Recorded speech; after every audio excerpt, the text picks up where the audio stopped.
gars, ils sont étrangers, ils disent non, tu allé, je veux revenir au pays, je veux investir dans le pays, bien, je suis là-bas, j'aime.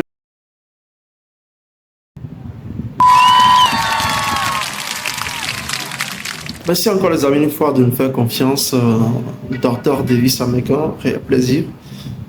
Je suis en train de répondre à certaines choses rapidement et je vous reviens. Alors, dans cette vidéo, je vais nous entretenir sur un thème assez important. Il s'agit de 5 erreurs à éviter dans vos investissements en Afrique. Oui, comme vous le savez, je suis un entrepreneur et j'ai eu à faire quelques erreurs par le passé et j'en suis pas tellement fier.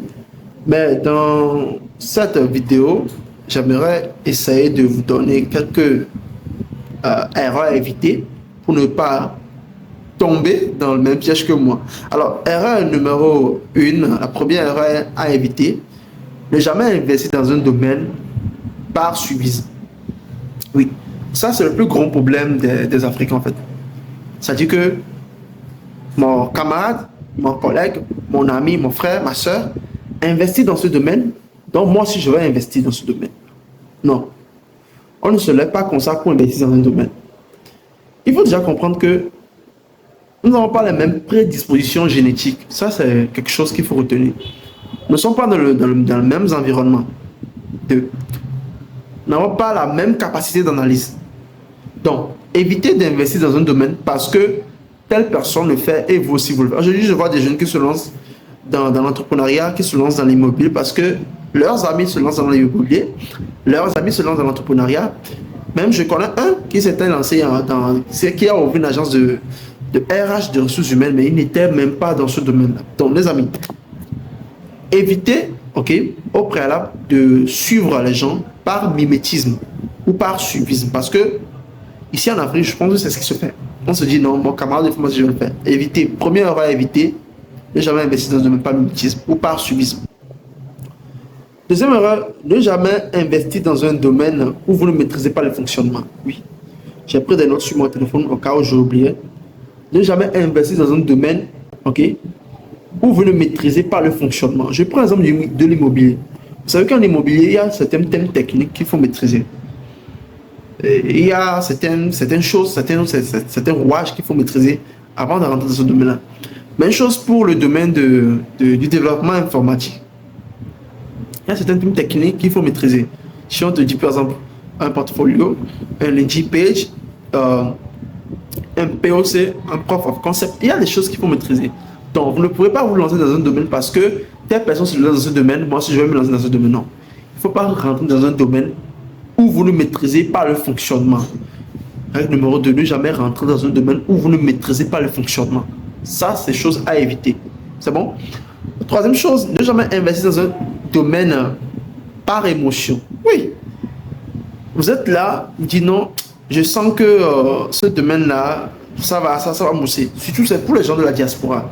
Ceux qui sont à l'étranger, parfois je voyage, je rencontre nos gars, ils sont étrangers, ils disent non, tu allé, je veux revenir au pays, je veux investir dans le pays, bien, je suis là-bas, j'aimerais envoyer de l'argent au bled, au pays pour investir dans un domaine. Alors que on ne peut pas investir dans un domaine parce qu'on ressent l'envie d'investir, non.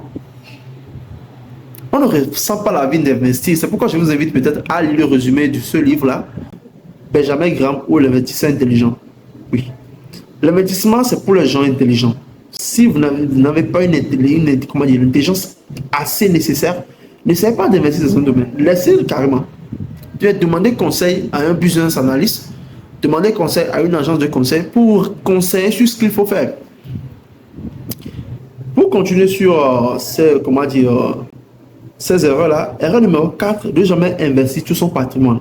Oui, c'est ce qui m'est arrivé lorsque je débutais l'entrepreneuriat. Je prenais mon propre argent, j'investissais dans la boîte et au final, ça ne rapportait rien. J'ai eu des dettes par ici, j'ai eu des fournisseurs non payés, j'ai eu tellement de problèmes parce que j'ai décidé d'investir dans un domaine en utilisant mon propre argent, mon propre patrimoine. Et ça ne va pas du tout fonctionner. Parce que le patrimoine, c'est l'argent qui vous est dû, c'est ce que vous avez. Ne pas investir dans un projet parce que vous ressentez l'envie d'investir.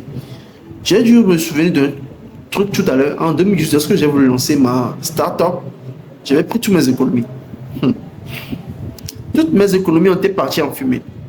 Depuis ce jour-là, je me suis dit non, il faudra vraiment faire attention. Parce que si on veut se lancer dans un domaine, surtout en entrepreneuriat, il ne faut jamais utiliser son potentiel. Pourquoi les entrepreneurs demandent quoi? De l'investissement.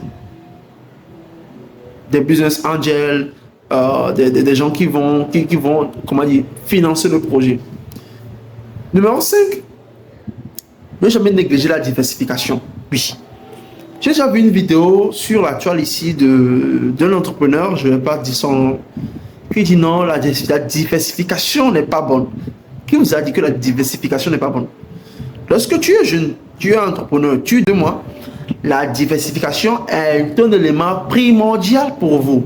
Parce que, je prends un exemple, je ne peux pas maintenant peut-être aller, supposons que j'ai 20 millions, et que tous ces 20 millions-là, je pars, je les mets à EcoBank. Ou bien je mets sur la Banque de Paris. Lorsque la Banque de Paris va prendre feu, je fais comment? C'est pourquoi il est nécessaire d'éparpiller vos ressources. Tu as peut-être un restaurant, tu peux encore avoir peut-être quoi, un McDo, tu peux avoir un Uber, tu peux avoir, comment dire,